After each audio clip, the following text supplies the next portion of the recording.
especially, and I mentioned I've been in this field a long time now, and especially the first 15 years, we thought about the attack paradigm as like a one-to-one. There's an attacker and there's a victim. And the attacker crafts an attack or purchases an attack or, subscribes to ransomware as a service, and they target one victim.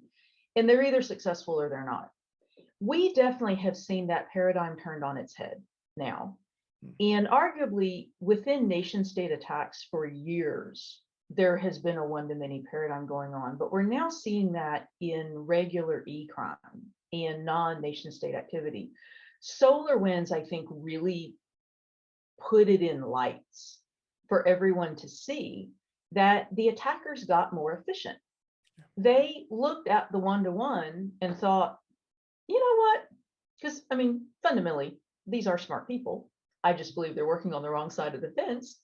They're smart people, though. They looked and they said, you know what? We don't need to go one-to-one all the time. We just need to find the commonality. And if we can target a commonality, then we've got hundreds or thousands or tens of thousands of potential victims with roughly potentially the same amount of effort on our part. I think about that a lot.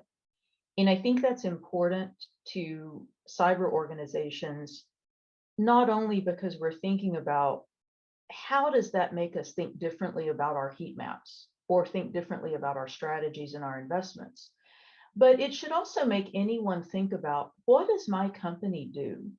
And could my company be an intermediary in that sort of one-to-many world where maybe my company is not exactly the victim, but my company could be part of that chain?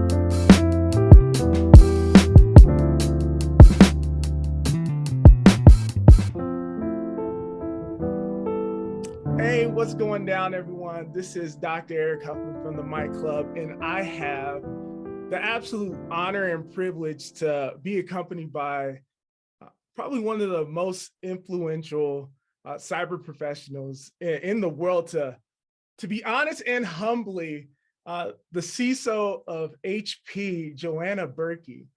Thank you so much, wholehearted. Thank you so much for joining me. How are you doing?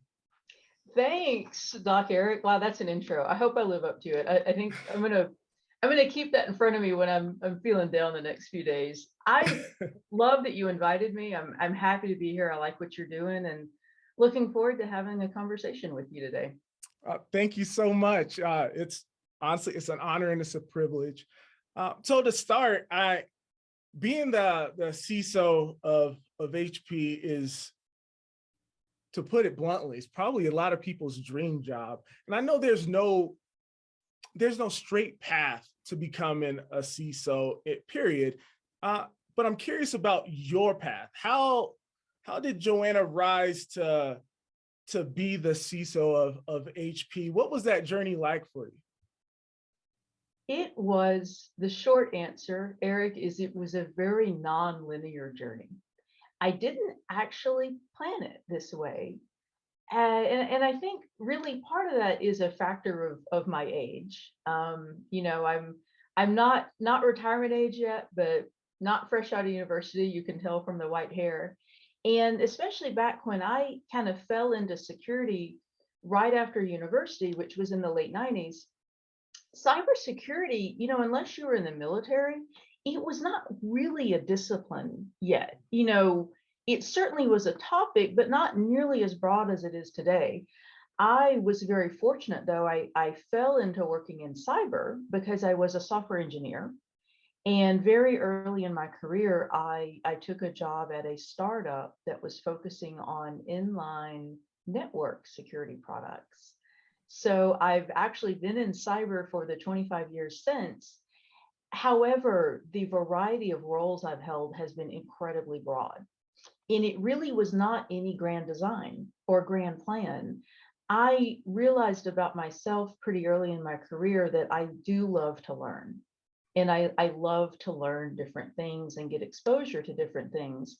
So strictly just to learn as much as I could, I had about 10 to 15 years of my career where every 2 or 3 years, I stayed in the same company. I've been quite fortunate to generally be in companies where they were big enough to have a little bit of room for movement.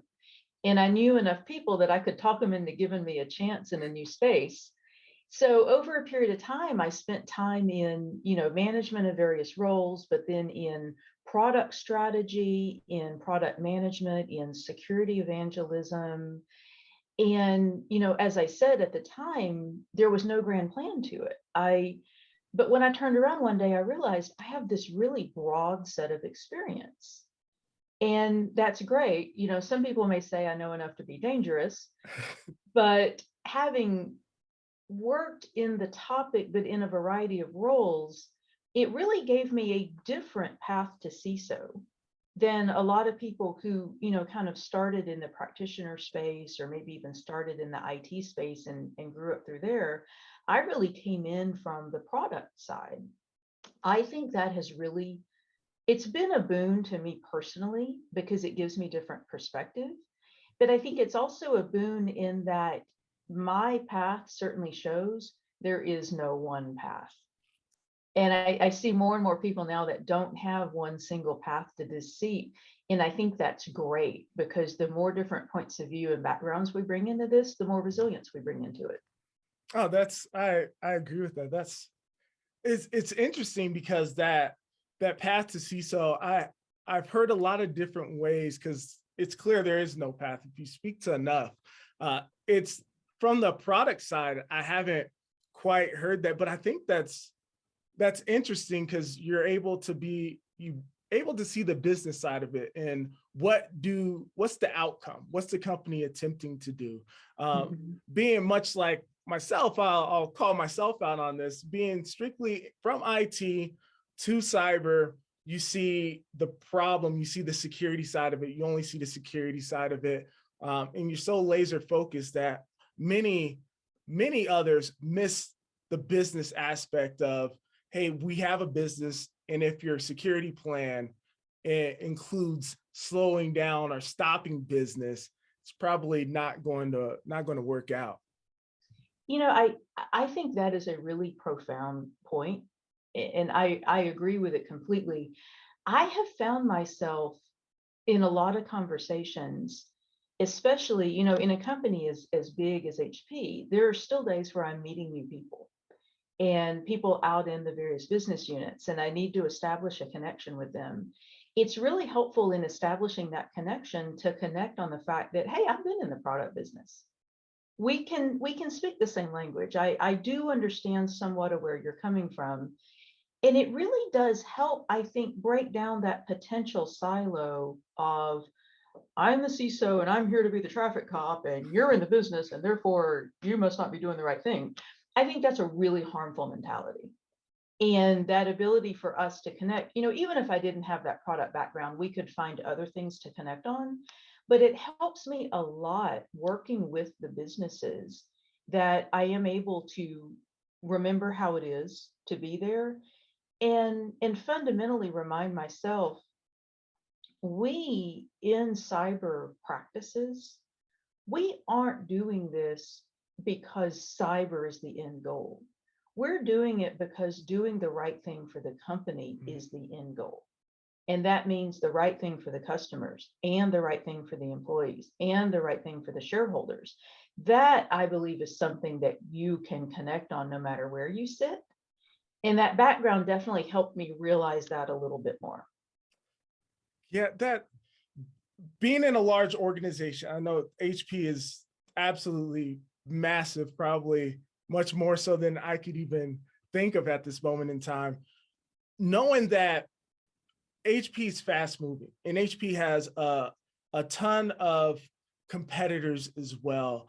And being business security and business focused at the same time, many businesses, they want to innovate very quickly. They want to move from one thing to the next because they want to beat the competition to the next thing. You heading up security for HP, a lot of times the cliche or the thought process is security doesn't counteract innovation, but it slows innovation down. And in a tech company like HP, to slow innovation down might mean slowing the business down. How do you balance innovation in security? If you could help us out, what's Joanna's way of doing that? That is such a relevant topic. And, and I want to be transparent enough to say I don't think I've figured out the magic bullet there, but it's a topic that I and my team talk about constantly. And in fact, recently, our face-to-faces are still virtual right now, and we were doing one together last week where this was exactly a topic of ours, is where is our ability to be nimble? I'm calling it nimbility. It's a word now because the word agility now, agility really means something specific now. So we've co-opted nimbility when we constantly talk about it in the org, which is, how is our ability to be nimble matching HP's need as a business? And this is where I think what I'm about to share is applicable, I believe, to any business. And it's what we, again, we're working on figuring out and making real. It is absolutely true that many forms of risk management can be bureaucracy. Sarbanes-Oxley brought additional requirements and additional regulations into accounting practices. GDPR brings some additional work and some additional rigor into how enterprises handle data of people. Those things are non-negotiables. You can't go so far in the nimbility spectrum that you say, oh, I don't have to worry about those. They're going to stifle innovation. It's that balance, really, I believe, that is the key. And I think fundamentally, and I recommend this to any CISO who is thinking about what's the right strategy for my enterprise, you need to know and maintain the relationships to constantly have an evergreen view of what makes your company special. There's not a single checklist to the right security strategy. I think, 15-ish years ago, we maybe thought there was. It's like, okay, let's take NIST. And if we get between a 4 and a 5 in NIST, whoop, we're good to go. And the reality is that's great. It's great to be between a 4 and a 5 on NIST. However, similar to how, if you look at, let's compare a ride sharing startup with a 100-year-old insurance company like Lloyd's of London. The value prop of those two companies is incredibly different. And therefore, what they need to protect is incredibly different. And it's I think for any CISO, this tripod of what makes my company special compared to what is my company's appetite for risk, and then what are the actual exposures or vulnerabilities that are specific to my company. When you look at those three legs, you can really start to figure out, where do we have the room to move a little bit faster? Where do we have the space where we really do need to be more careful because, hey, this one thing, this is truly part of our value prop. We want to be a little bit more careful with it. I think it's that ability to recognize there's not one speed on the speedometer. Depending on the effort, depending on the innovation, depending on the way it's going to go to market, you're going to find that right speed on the speedometer for that particular effort. If you're in a 15-person company, you might have one speed because you have one innovation. You're in a company like HP, you've got several different speeds on the speedometer, which I believe is really, that is appropriate governance of the company. Because again, just like you don't want to have too little cybersecurity, it doesn't make sense either to have what's completely overboard or inappropriate. You got to find what suits the need. And I know that's a very, number one, it's a long answer. Thank you for your patience in that answer. And it's also a gray answer. It's pretty complex. But I also believe that's where a lot of the art and honestly the excitement in this job comes in. And that's what keeps it interesting every day, is that balance. Yeah, that's it was a very insightful answer. If How do you manage that prioritization of what's of the different the different things on your speedometer? Is that I understand it may be a business conversation with different executives. How do you go about prioritizing one thing versus the other? I know it's not saying, hey, this cannot be secure, but this needs to be secure. I know it's not that, but managing and balancing all of that. How do you go about prioritizing and balancing the different innovations with your different security strategies? There is a tool that my team at HP created, and they get all the credit for it. They were working on this before I came on board 2 years ago. So all them, not me. We call it our heat map internally. And just like any risk heat map, if you look at a company's ERM strategy, they're going to have a heat map for their key ERM risk. We keep a heat map about HP that is constantly looking at what is the threat landscape and what is HP's posture. We know that there are certain things that are going to tend to be, oh, this intersection of threat and focus area, we really need to put more resources on this to continue to stay in good shape. We know we're resilient here, but the threat landscape is evolving in this particular area, so we really need to focus. And we know there's certain areas where maybe the threat landscape might be evolving, but it just doesn't coincide with HP's business. It's relatively orthogonal to what we do. That heat map is such a good tool in that prioritization, because it not only gives us data and facts that we can take in our discussions with the business and have a conversation together based on the data.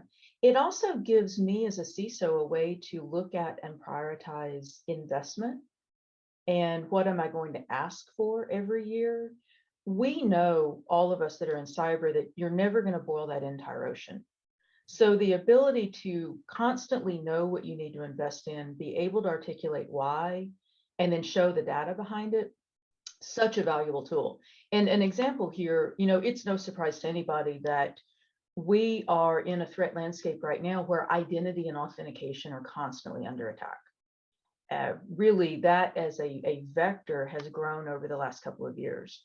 So anywhere in my heat map where we have an intersection of what we're doing as a company or what our practices are, and then this aspect of the threat landscape, I'm going to pay more attention to it. Yeah, that's interesting. I like the idea of a heat map. It makes me want to think like, hey, I should have something like that for my day to day. So thinking about what you're doing, the business of it all, understanding you can't. It's very difficult to secure everything from everything. Pretty much, if you want to secure everything from everything, my notion is probably just unplug it. Put it in a bunker. Don't ever look at it. Don't even go clean it. Yeah. They're not hacking pen and paper yet. I'm pretty sure it's coming, but they're not doing that. Yeah. When you look out into the future, what's on your threat landscape, like mental heat map? What are you most concerned about if it's 1 year from now, 2 years from now, or even like 5 years from now? Yeah, what I've been thinking a lot about lately, and I've in my own mind, and even in some conversations lately, I've been calling it the one-to-many attack. And what I mean by that, it might already make sense to you. Like, oh, yep, I got it. I know what you mean. But for anyone listening, especially, and I mentioned I've been in this field a long time now. And especially the first 15 years, we thought about the attack paradigm as like a one-to-one. There's an attacker and there's a victim. And the attacker crafts an attack or purchases an attack or, subscribes to ransomware as a service, and they target one victim. And they're either successful or they're not. We definitely have seen that paradigm turned on its head now. And arguably within nation state attacks for years, there has been a one-to-many paradigm going on, but we're now seeing that in regular e-crime and non-nation state activity. SolarWinds, I think, really put it in lights for everyone to see that the attackers got more efficient. They looked at the one-to-one and thought, you know what? Because, fundamentally, these are smart people. I just believe they're working on the wrong side of the fence. They're smart people, though. They looked and they said, you know what? We don't need to go one-to-one all the time. We just need to find the commonality. And if we can target a commonality, then we've got hundreds or thousands or tens of thousands of potential victims with roughly potentially the same amount of effort on our part. I think about that a lot. And I think that's important to cyber organizations, not only because we're thinking about how does that make us think differently about our heat maps or think differently about our strategies and our investments, but it should also make anyone think about, what does my company do? And could my company be an intermediary in that sort of one-to-many world where maybe my company is not exactly the victim, but my company could be part of that chain? I think that's a very important thing to realize and to think about. And I also, of course, I think everyone right now, we're thinking and talking a lot more about the software supply chain overall. How can you make sure that you're trusting updates to things? You certainly can't decide that, oh, we're going to do fewer updates. That's not always the right answer.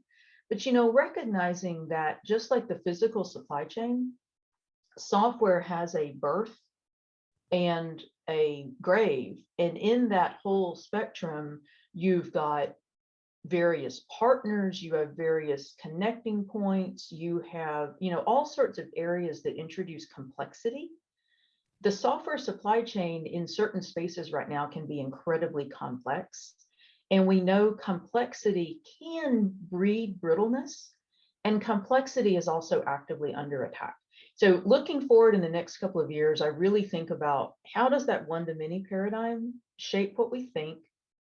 How does this focus on the software supply chain shape how we think?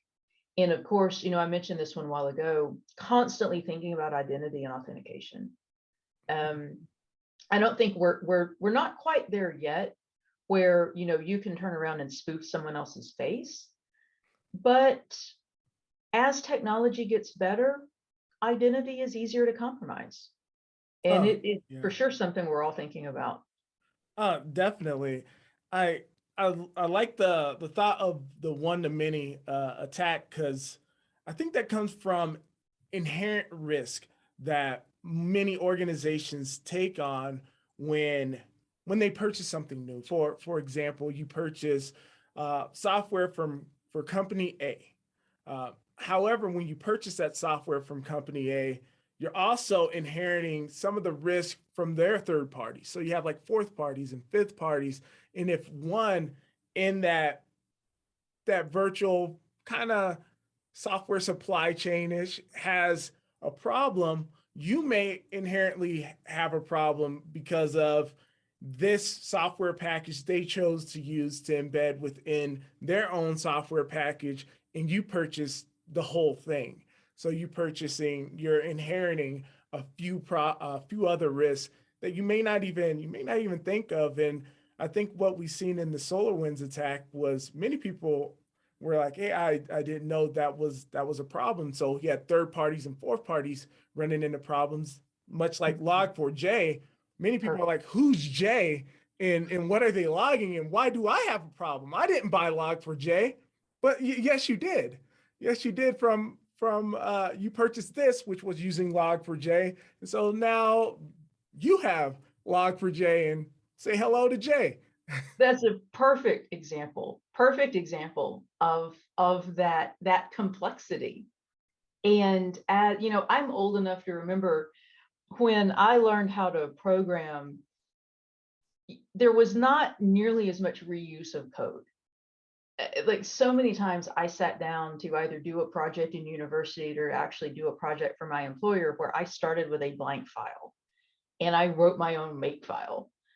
That is not, I know that's not how people program anymore. I'm years removed from it, but I know that's not how it works anymore.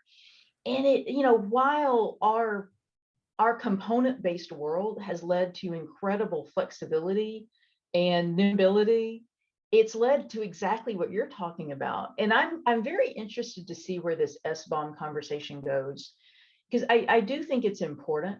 Understanding software inventories is important. I think we're going to see a lot more there. I don't know if it's going to be regulatory in nature or not. I think it's going to be complex, but the way you describe the problem is exactly why it is important. Yeah, I wholeheartedly I appreciate that. And I think it's definitely a problem. We should all be woken up to those various risks that we're inherently going. I'm not a proponent of, in your due diligence reviews, start doing due diligence on the fourth parties and the fifth parties, because it'll never end. But Where do you stop? yeah, understand what you're bringing in. Um, so we spoke about the future of security threats. So as you start to think about the one-to-many different types of attacks, and you're bringing this security perspective in, a challenge many directors or CISOs or VPs of security may face is incorporating business and cyber, or bringing security into some of those business conversations. How do you succeed in some of those conversations and getting not just your way, but getting getting some of the buy-in from other executives that may not be so security oriented because it's just simply Oh, sure. not their job or not their concern. How do Mhm. you win some of those conversations? Years ago, I mentioned to you that I've done a broad variety of roles, and one of them was security evangelism. When I was a security evangelist, I did a lot of communications with and presentations to sales teams. And I remember one year, the company I was at, we were doing a sales kickoff. And in the SKO, they wanted me to come in and talk about new developments in the product. Great, happy to talk about it because we really want our sales team equipped to talk to the potential customers about our new capabilities. And there was one account manager in the audience who kept saying, "Well, Joanna, so what?" Mm. Well, I just told you we now have the capability for the customer to enable SSL decryption. Well, so what? They can decrypt an encrypted channel. Well, so what? And at the time, I'm like, why are you being so difficult?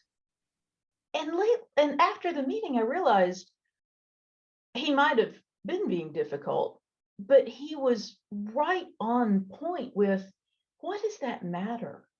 What's the outcome? And you earlier, one of your first sentences was mentioned outcomes with the business. I think especially those of us that spend way too long in the field and we get that jargon and we get comfortable with the jargon, we have to think about the so what. And I constantly reset myself with that to say, hey, Joanna, what you're about to say in special little cyber language might make sense to you. It's not going to make sense to others. You need to convey the so what. And that has been a I should look up that account manager and send them flowers or something, because that was really, it was a realization I needed and have used so much since then. It's not a magic bullet, but it's a great reality check for us, I think. And in addition to that, I tend to really do my best to make conversations about risk. Mm. As I mentioned earlier, and you highlighted as well, the outcome here is not that you just go maximum cyber. The goal is that you find the right balance. And I mean, fundamentally to me, that is appropriate corporate governance. So the more the CISO can be a part of getting the data out to have the risk conversation, clearly and concisely explaining the so what. So then you and the business leader, and then maybe your head of privacy, and maybe your legal representative, all of you can then have that conversation about the varying risks and come to the agreement of what's appropriate for your company. That to me is the outcome we really want. Uh, Great. I at an organization I worked with, uh, we incorporated risk registers for many different teams. Um, I apologize.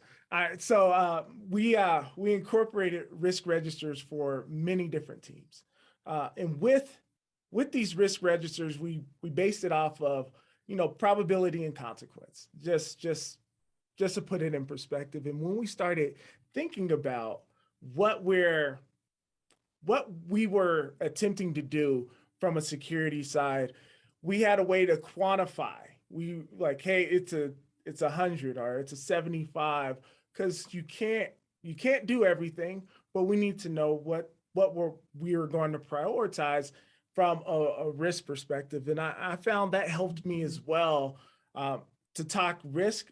If you start throwing around the word cyber, it may be confusing, but I think many, if not all, decent to great business minds understand risk.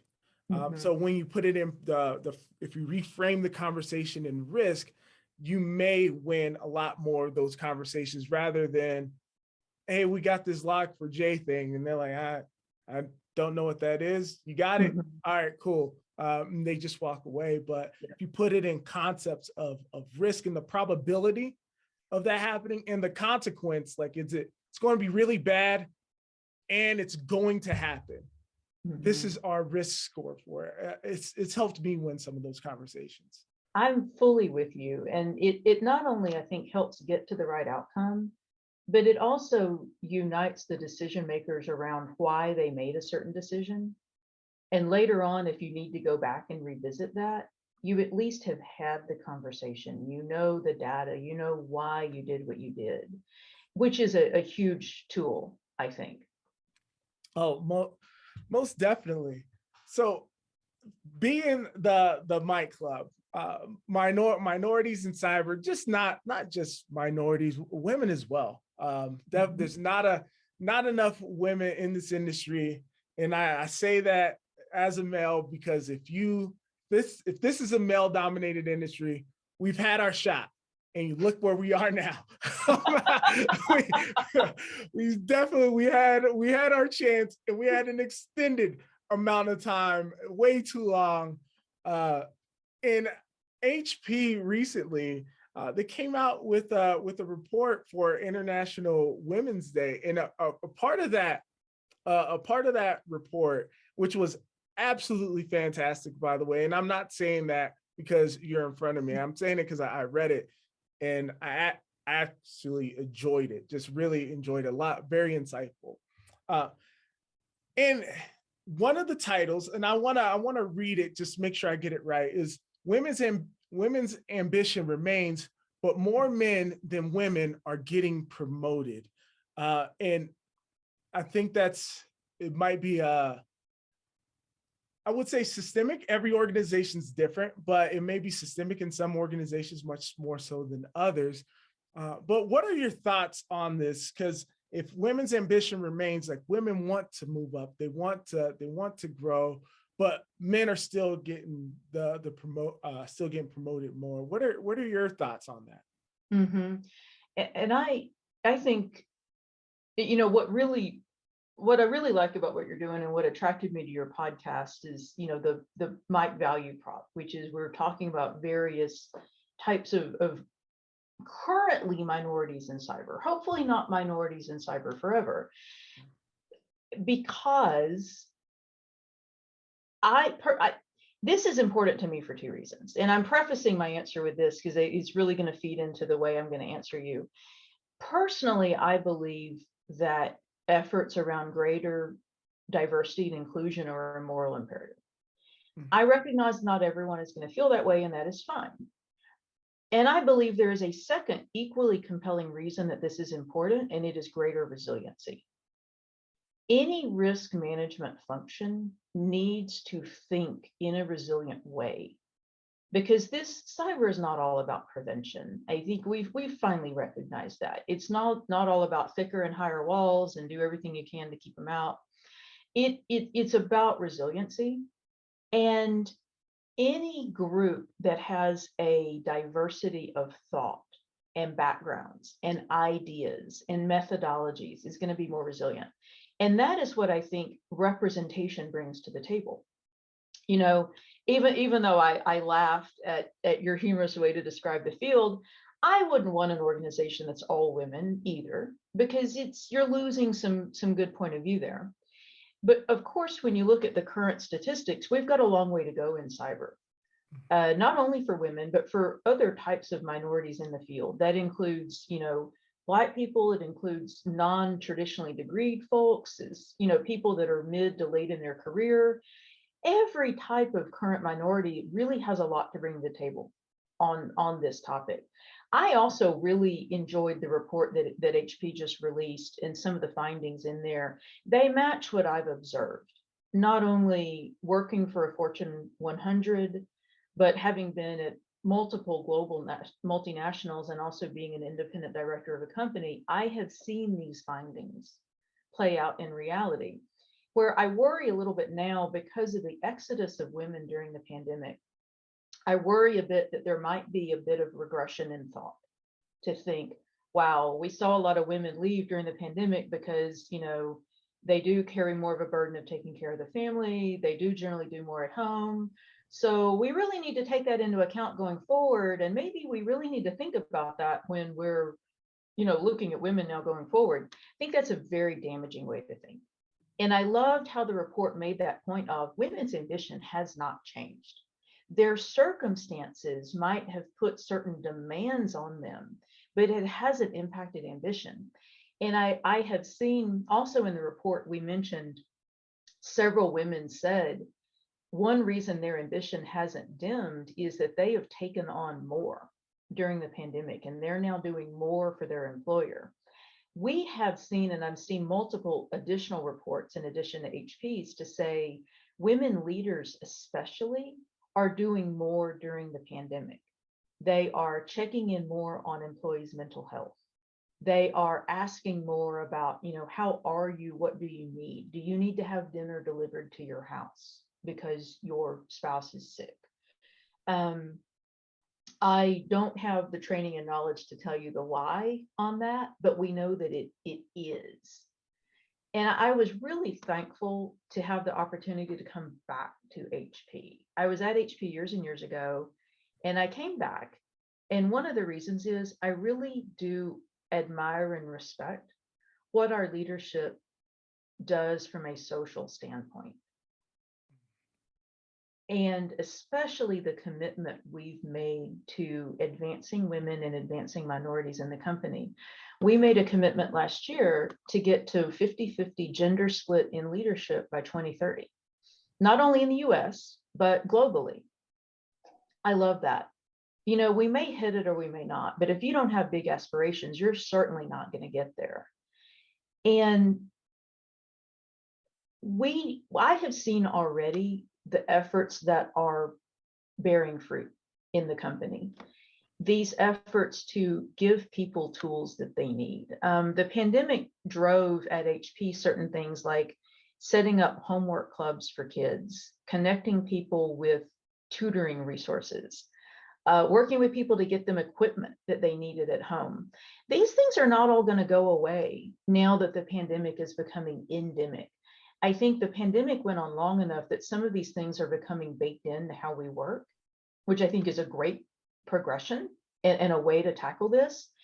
I personally at HP have been having a lot of luck by having a multi-pronged strategy to get more minorities in cyber. I'm not going to say that we have succeeded yet. I think it is an ongoing effort and it will be for years. But by really focusing on supporting programs that focus on K through 12, supporting programs and actually fully funding scholarships that focus on university students, working with companies that actively place non-degreed people and actively focus on placing Black Americans. And lastly, searching out and finding talent that is mid to late in career. We in cyber, we've got room to make the tent bigger. We've got a massive talent gap, and there's a lot of folks out there who are interested in the topic. That's a marriage made in heaven. And some of those prongs I mentioned a while ago, university scholarships, programs to look at veterans, mid to late career professionals, these are all ways to grow that resilience in cyber and to recognize that cyber is not only a technical domain anymore. I think for years, people talked about it as a technical domain. Let's throw enough money at it. Let's put enough smart people in the room, put enough pizzas under the door, and they're going to fix it. We never have to think about it. We know now that is not true. It is a strategic horizontal. It underpins everything that happens in the digital world. Therefore, it needs people that are good at communication. It needs people who are good at risk analysis. It needs people who understand financial and business analysis. It needs people who understand marketing. I mean, what is a cyber training program other than internal marketing? You never would list those as like the first skills that come to mind when you think about a cyber pro. And that, I believe, gives us that rich space to focus on. So I've given you an insanely long answer because I am passionate about this topic, but we're really seeing some of these things work. And that's incredibly exciting. That is exciting. And so kind of a preview for those watching or listening. I was in another conversation and I had a moment of just mind blown like realization. I feel this time I am very, very passionate about this topic, not just minorities because I'm a Black American, but for women as well, and just to increase the volume of the voices that are leading this conversation, because it was a couple weeks ago when I realized every promotion that I've ever received has come from a woman or a person of color. And so when you think about retention and you say, hey, we want to grow this talent, I remember every single promotion, every last one, from my first job at Taco Bell to where I have been. Not gonna call other companies out by name, but it's every last one. Maybe was there a reason behind it or something? Like, no, but it just happens. That's just happened to be my reality. One of the people that just completely changed my life and took a chance on me. She was not my direct manager. She was my manager's manager, and said, we're going to promote him. And we spoke and she just took a shot on me. And when she did that, it empowered me. I was like, oh my gosh, I didn't know this job. I don't know how to do this job, but I always wanted this job. So let me try to get good at it. And so I really focused on my craft. And it, honestly, she changed the complete trajectory of my professional career. And so when you think about retention, if people are watching this and thinking like, wow, like Joanna's doing a fantastic job. Sounds like they have a great thing going on at HP. How are you retaining the talent, whether it be minorities or women? Because I want to be crystal clear about it, and I want to get some of the possible negative thoughts like, well, it's easy for Erik, it's easy for Joanna, a woman, to retain women. It should be easier. Mhm. Minority, maintaining minority, it should be easier. But what advice could you impart on those listening and with an open mind to do a little bit better? I believe for every human, race, gender doesn't matter. Belonging is important. And our HP's chief people officer actually said this in the report, and I loved seeing it. So I really believe it. She made the point that a strong sense of belonging is really just a human need. And you could argue that, you know, there's a lot of spaces still in the business world where, I mean, look, to be honest, there's spaces in the business world where I have felt more like I belong because I'm white. And I probably didn't even recognize it at the time. There have been many spaces, you know, at various points in my life where I felt like I didn't necessarily belong because I was female. Again, something that really attracted me about coming back to HP is we're really actively doing good there and trying to change that. But it's not something that your CEO can do. It's not something that your board of directors does and says, oh, we're now the place of belonging. And everyone goes, oh, great, yay, I belong. I think that's really profound, that we need to constantly be looking at the people around us and think about, are we giving them ways to feel like they belong? And that includes white men. It includes everybody. There is room for everyone to feel like they belong. And I think when you can look around and see that people can be their authentic self, that is a success. You may retain them all, you may not, but if you don't retain them, it will be for the right reasons.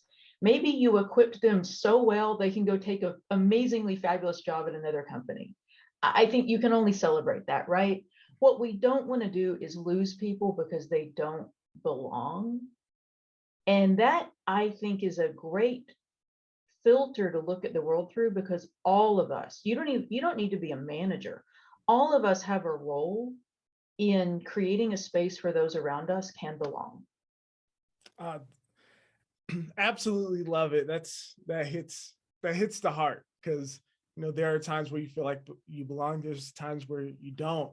One of my reasoning and purpose for starting this is to have these conversations in a way where people feel included, which is why some inside knowledge of why I start every conversation with what's going down, everyone, because it's kind of how I speak. It's just, hey, what's going down? Mhm. How you doing? Rather than hello or good evening or how you doing? It's like, hey, what's going down? What's up? What's up, everyone? So hopefully there's a young minority, someone that's like, I could never be in cyber or grow in security because, suit and tie or whatever. I Mhm. listen to this, or, I speak this kind of way.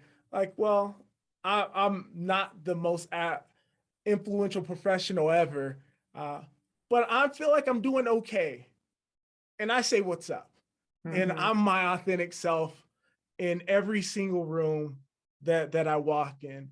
Um, and it's okay. It's not that Mhm. the world, everyone's against you. There are rooms that you're going to feel like you belong, much like HP with yourself. There are companies where you're going to feel like you belong, and there's going to be times where you don't, and you just have to get out of those and then move forward. But this whole industry, it needs everybody from different backgrounds. One of the best professionals I've ever met, I'm not going to call him out by name, but he'll know who he is.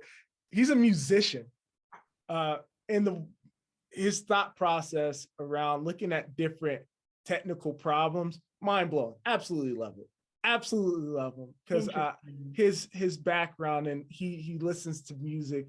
One of the other best professionals I know, she's a female. She's continuously growing, thriving. Mhm. We all come from different spaces, different paths, look at different problems in different ways, because none of us, myself included, I don't have all the answers.